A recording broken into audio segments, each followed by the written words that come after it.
As an African-American woman myself, this is sort of near and dear to my heart. I have and have had family members with prostate cancer. It's really important to remember that prostate cancer develops more in African-American men and in Caribbean men of African ancestry, more than men of any other race. First of all, men have prostates, women do not. It's a question every now and then I get, and it's a reasonable question. So this is really primarily for men. But symptoms of prostate cancer can be a little bit tricky because, if you're saying, well, how would I know I have prostate cancer? Well, the truth of the matter is you may or may not know. In fact, a lot of men with prostate cancer don't actually have symptoms at all. Now, there are some symptoms that you might have. That includes the need to urinate frequently, especially at night. Sometimes men have difficulty starting urination or holding back urine. Sometimes men experience what we call an interrupted flow or an interrupted stream. The stream sort of starts and stops when they're urinating. Other particular symptoms that may happen in men with prostate cancer, painful or burning urination, sometimes blood in the urine. But remember, you don't really have to have any of those symptoms at all. You might not feel any symptoms.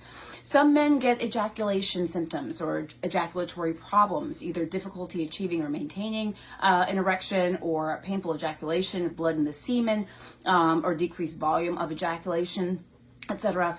When prostate cancer becomes more advanced, men may have what we call more systemic symptoms, back pain, leg pain, stiffness in the lower back, etc. But that's again typically is when men have advanced symptoms.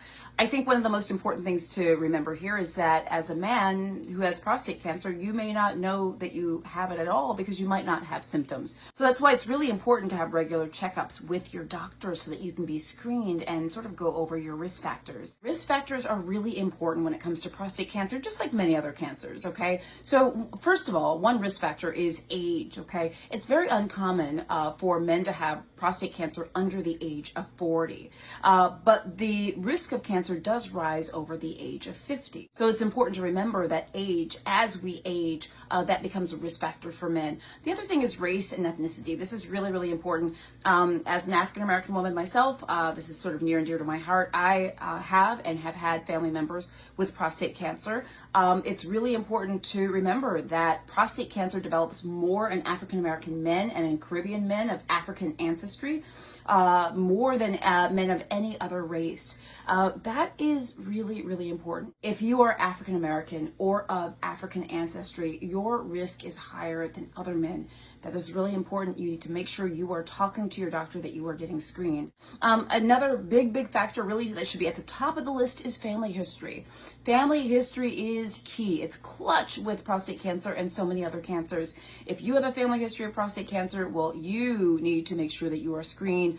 Your doctor needs to understand your family history. Also, if you have a family history of certain cancers, make sure your doctor knows that too. It doesn't necessarily have to be prostate cancer. So please keep that in mind, that genetic factors can and often do play a role. There are other factors that may play a role with prostate cancer, such as diet, obesity, smoking, etc. There's a lot that we have still yet to learn about some of these other factors. Well, the most important thing is that you're staying on top of your checkups, that you're seeing your doctor regularly, that you're sharing your medical history, your family history, any symptoms that you may be having with your doctor, and talking about those screening tests that you should be getting. Remember that one of the screening tests that we do for prostate cancer is the PSA. It's a blood test, so it's simple enough.